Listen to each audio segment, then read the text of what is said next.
الحمدللہ رب العالمین والصلاة والسلام علی سید المرسلین اما بعد فاعوذ باللہ من الشیطان الرجیم بسم اللہ الرحمن الرحیم وَيُعَلِّمُهُمُ الْكِتَابَ صدق اللہ العظیم۔ برادران اسلام، ارباب علم و دانش اور انتہائی قابل احترام مذہبی اسکالر پروفیسر محمد ایوب صاحب، خطیب جامع الفتح، اور اسی طرح ہمارے علاقہ کی انتہائی نامور شخصیت، قرآن مجید کی دنیا کے اندر حفظ القرآن کے درجے کے اندر جن کا نام ہے، جنہوں نے ساری زندگی لوگوں کو اللہ کے قرآن کی تعلیم دی ہے۔ میری مراد استاد القراء، معلم الحفاظ، محترم الحافظ القاری نور محمد رحمۃ اللہ علیہ، یہ ان کا لگایا ہوا پودا ہے، اور ان کے ابناء حضرت مولانا مفتی محمد طیب صاحب، حضرت مولانا محمد قاسم صاحب، الحمدللہ وہ اس ادارے کے آبیاری کے لیے کام کر رہے ہیں، اور یہ میرے سامنے بینر لگا ہوا ہے، جامعہ قاسم العلوم۔ آپ صلی اللہ علیہ وسلم کی کنیت وہ ابو القاسم تھی۔ آپ صلی اللہ علیہ وسلم کا جو سب سے بڑا صاحبزادہ، اس کا نام قاسم تھا۔ تو ابو القاسم میرے اور آپ کے پیر و مرشد جناب محمد کریم علیہ السلام کی یہ کنیت بھی ہے، اور اسی سے یہ لفظ قاسم چلتا ہوا اسی جامعہ کا یہ عنوان بن گیا، قاسم العلوم، علوم کو تقسیم کرنے والے۔ آپ صلی اللہ علیہ وسلم نے ارشاد فرمایا کہ اللہ مجھے علم عطا کر رہا ہے، میں اس کو آگے تقسیم کر رہا ہوں۔ تو الحمدللہ یہ جامعہ قاسم العلوم پڑھ لیں یا قاسم العلوم پڑھ لیں، جہاں پہ علماء اور طلباء بھی ہیں، طلباء پڑھ لیں، طلباء پڑھ لیں، یہ دونوں ہی جمع کے وزن ہیں، اس کو مضاف الیہ مضاف کر لیں، العلوم کو پھر مضاف الیہ کر لیں، تو اس کو آپ قاسم العلوم اعراب حکائی کے طور پہ بھی جامعہ قاسم العلوم پڑھ سکتے ہیں، اعرابی طور پہ اس کو جامعہ قاسم العلوم آپ پڑھیں گے۔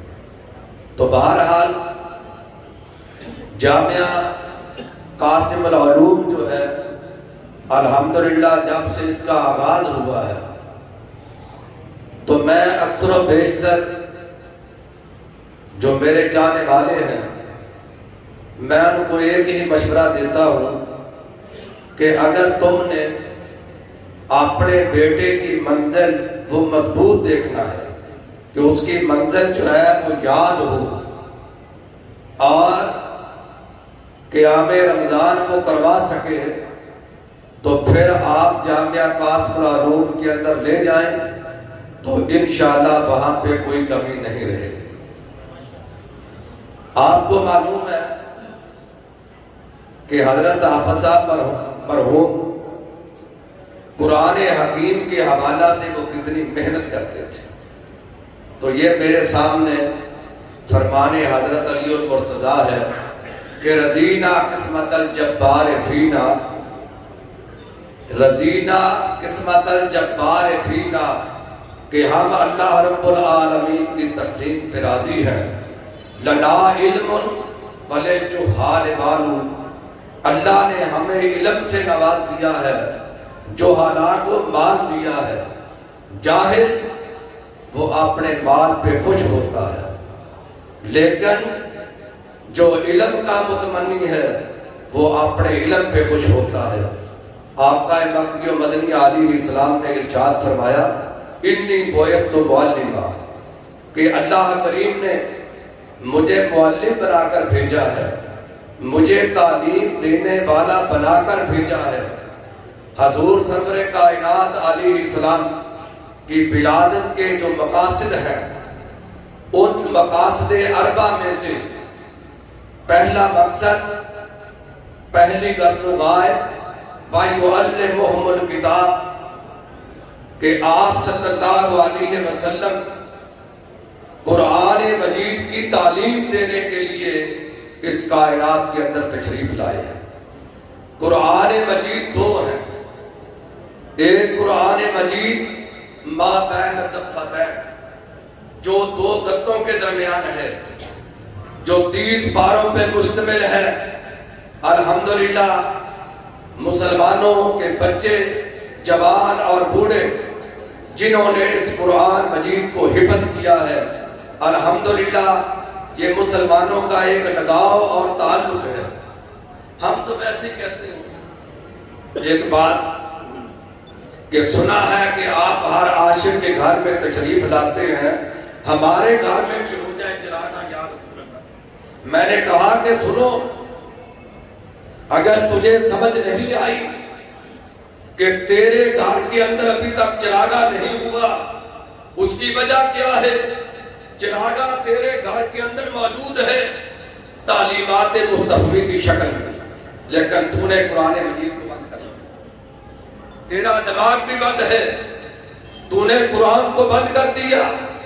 تو یہ سمجھتا ہے کہ قرآن، اس کی تلاوت صرف ماہ رمضان میں کی جائے گی۔ تو یہ سمجھتا ہے جہاں پہ حلق اٹھانا ہے وہاں پہ میں قرآن کو لاؤں گا۔ تو یہ سمجھتا ہے جب میری بچی کا نکاح ہو، جب میں اپنی بیٹی کو الوداع کروں، قرآن کے سائے کے اندر، اس نے قرآن کا سایہ نہیں سمجھا۔ قرآن کا سایہ کیا ہے؟ قرآن کا سایہ یہ ہے اپنے بیٹوں اور بیٹیوں کو جامعہ قاسم العلوم میں علوم کے اندر لاؤ، ان کو قرآن کی تعلیم دو، یہ قرآن کا سایہ۔ ان کو قرآن مجید کے احکامات سے آگاہ کرو، یہ قرآن کا سایہ ہے۔ آج M Phil scholar, P H D, آپ دیکھیں صبح کے وقت جب نماز کا وقت ہوتا ہے، عصری تعلیم کے لیے میں اس کا مخالف نہیں ہوں، عصری تعلیم کے لیے ہم اپنی نیند کو بھی چھوڑ دیتے ہیں، آرام کو بھی چھوڑ دیتے ہیں۔ قرآن مجید کی تعلیم وہ مفت ہے، اس پہ کوئی فیس نہیں، ہر مسجد کے اندر اس کا اہتمام ہے۔ لیکن آپ دیکھیں کہ کتنے لوگ جو ہیں وہ قرآن مجید کی تعلیم کے لیے آتے ہیں، کتنے لوگ وہ ترجمہ قرآن کے لیے آتے ہیں، کتنے لوگ وہ تفسیر قرآن کے لیے آتے ہیں۔ ہمیں اجاگر کرنا ہوگا، اس لیے مولا علی فرماتے ہیں فَإِنَّ الْمَالَ يَفْنَى عَنْ قَرِيبٍ، یہ مال جس پہ تو اترا رہا ہے کہ یہی میرا سٹیٹس ہے، میرے پاس مال ہے، میرے پاس گاڑیاں ہیں، میرے پاس فلاں ہے، سنو فَإِنَّ الْمَالَ يَفْنَى عَنْ قَرِيبٍ، یہ مال عن قریب یہ ختم ہو جائے گا۔ وَإِنَّ الْعِلْمَ بَاقٍ لَا يَزَالُ، اور علم وہ ہمیشہ باقی رہے گا۔ تو حضرت عبداللہ بن مبارک رحمہ اللہ نے، جو کہ تقریر کا یہ ماحول نہیں ہے تو میں تو صرف حصہ ڈالنے کے لیے، حضرت عبداللہ بن مبارک رحمۃ اللہ علیہ نے اپنے استاد محترم سے کہا شکوت الی بقیع سوء حفظی فاوصانی الی ترک المعاصی، میں نے اپنے استاد محترم سے کہا کہ استاد محترم، میں سبق یاد کرتا ہوں، مجھے سبق یاد نہیں، وہ کتنا احترام کرتے تھے. انہوں نے احترام کہاں سے سیکھا؟ جناب جبریل امین علیہ السلام تشریف لائے. حدیث جبریل ہے وہ دو دانوں ہو کر بیٹھ گئے آقا علیہ السلام کے ساتھ. دو دانوں ہو کر بیٹھ گئے. آپ صلی اللہ علیہ وسلم کے سامنے بڑے ادب سے پوچھ رہے ہیں مال ایمان یا رسول اللہ کے رسول ایمان کیا. وہاں سے ہمیں یہ سبق ملتا ہے ہم نے اپنے اساتذہ کا ادب کس طرح کرنا ہے. امام ابو حنیفہ رحمۃ اللہ علیہ وہ درس دے رہے تھے, اپنے تلامذہ کو پڑھا رہے تھے. اچانک دیکھا ایک بچہ سامنے آیا, آپ وہیں پہ کھڑے. شاگردوں نے دیکھا کہ استاد محترم کس کے لیے کھڑے ہوئے, تو دیکھا وہ ایک بچہ ہے. تو حضرت امام ابو حنیفہ رحمۃ اللہ علیہ فرمانے لگے کہ سنو, اس کے باپ سے میں نے ایک مسئلہ وہ دریافت کیا تھا جس کی بنیاد پہ میں اس کو اپنا معلم سمجھتا ہوں. میں اس کے بیٹے کا بھی اسی طرح احترام کرتا ہوں جس طرح اس کے باپ کا احترام کرتا ہوں. اور مولا علی فرماتے من علمنی حرفا فقد صیرنی غلاما. جس سے میں نے ایک حرف سیکھا ہے, پورے 30 پاروں کی بات نہیں کر رہا, ایک سپارے کی بات نہیں کر رہا. من علمنی حرفا, جس سے میں نے ایک حرف پڑھا, ایک حرف سیکھا ہے, فقد صیرنی غلاما, اس نے مجھے اپنا غلام بنا دیا ہے. ان شاء آتاک و ان شاء بلا, اس کی مرضی ہے مجھے اپنا غلام بنا لے یا مجھے جا کر مفروض کر. تو آخری بات میں یہ کرنے والا ہوں. حضرت عبداللہ بن مبارک رحمۃ اللہ علیہ, دیکھیے کیسے عظیم وہ اساتذہ تھے, کیسے عظیم وہ تلامذہ تھے. آج استاد اور شاگرد کا وہ رشتہ کمزور ہو چکا ہے. دنیا کے اندر ایک تو تیرا باپ وہ ہے جو تجھے آسمان سے اس زمین پہ لایا, اور ایک استاد تیرا باپ وہ ہے تجھے الف با یہ بھی پڑھنا نہیں آتا تھا, تجھے بیٹھنے کا طریقہ نہیں آتا تھا, تجھے حضرت مولانا قاسم صاحب کے پاس چھوڑ کر گئے, مفتی طیب صاحب کے پاس چھوڑ کر گئے. انہوں نے سرا سے اٹھا کر سوریا تک پہنچا دیا. یہ استاد کی محنت ہے, یہ استاد کی شفقت ہے. آج ہم اپنے اساتذہ کا ادب نہیں کرتے. ان کو معلوم نہیں کہ اساتذہ کرام کا وہ ادب کیا ہے, استادوں کی وہ تقریم کیا ہے. تو میرے بھائیوں, حضرت عبداللہ بن مبارک رحمۃ اللہ علیہ شکوت الی بقیع سوء حفظی, میں نے کہا کہ استاد محترم مجھے سبق یاد نہیں ہوتا. انہوں نے یہ نہیں کہا جاؤ بادام کھاؤ, میں بھی حکیم جاؤ بادام کھاؤ, فلاں چیز کھاؤ, فلاں چیز کھاؤ, نہیں. فَأَوْصَانِي إِلَىٰ تَرْكِ الْمَعَاصِي, وہ کون سا نسخہ دیا جس نسخے کا اظہار کیا. فَأَوْصَانِي إِلَىٰ تَرْكِ الْمَعَاصِي, میرے استاد محترم نے کہا کہ بیٹا اللہ کی معصیات کو چھوڑ دیا جائے. فَإِنَّ الْعِلْمَ نُورٌ, علم ایک روشنی ہے, مِنَ الظُّلُمَاتِ إِلَى النُّورِ, کفر کے اندھیروں سے نکال کر, بدعات کے اندھیروں سے نکال کر, محدثات کے اندھیروں سے نکال کر, خرافات سے نکال کر, ان عصری دنیاوی رسومات سے نکال کر الی النور, یہ کس کی طرف لائیں گے؟ رب کے قرآن کی طرف لائیں گے, محمد مصطفیٰ کے فرمان کی طرف لائیں گے. تو میرے بھائیوں, فرمایا فَإِنَّ الْعِلْمَ نُورٌ لَا يُؤْتَى لِعَاصٍ, اپنے شاگرد سے کہا علم ایک روشنی ہے, علم ایک نور ہے. آج ہم نے اس نور کو حاصل کرنے کی کوشش نہیں کی. اللہ اس نور محمد پہ کروڑوں رحمتیں نازل فرمائے. جس نور محمد نے یہ پودا لگایا محمد کریم کی روشنی کو, کہتے یہ نور محمد کو نہیں مانتا. کون کہتا ہے نور محمد کو نہیں مانتا؟ اس نور محمد نے ایسا پودا لگایا محمد مصطفیٰ کی نورانیت کو کریا کریا بستی بستی جہاں سو جب بدعات کا دورہ تھا تو اس وقت نور محمد کو اجاگر کیا اللہ اللہ.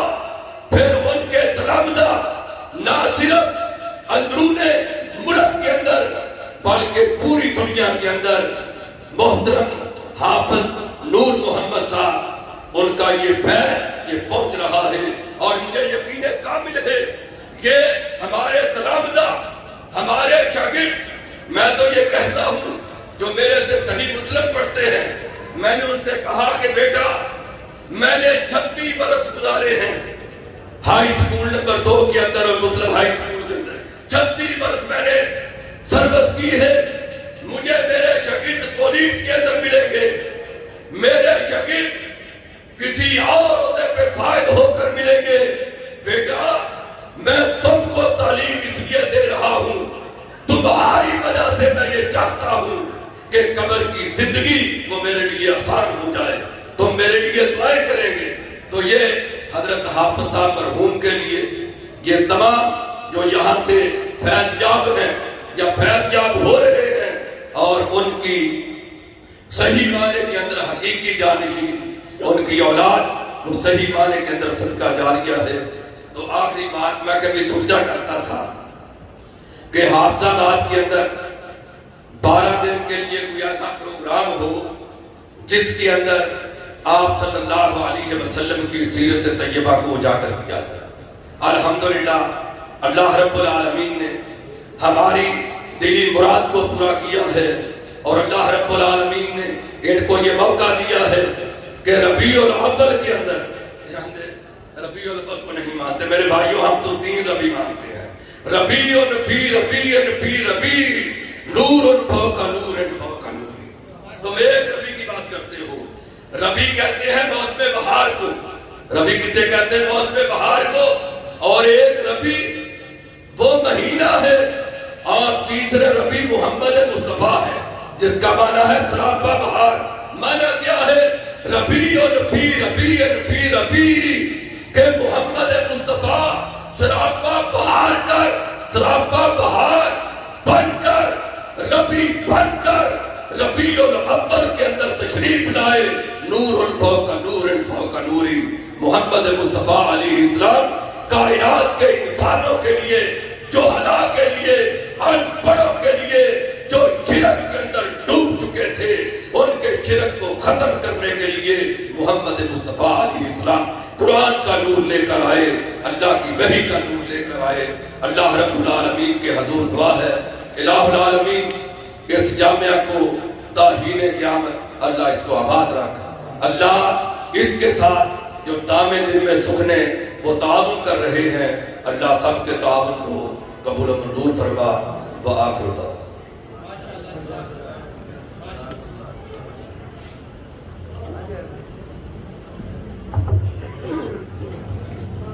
یہ تھے ہمارے محترم شیخ الحدیث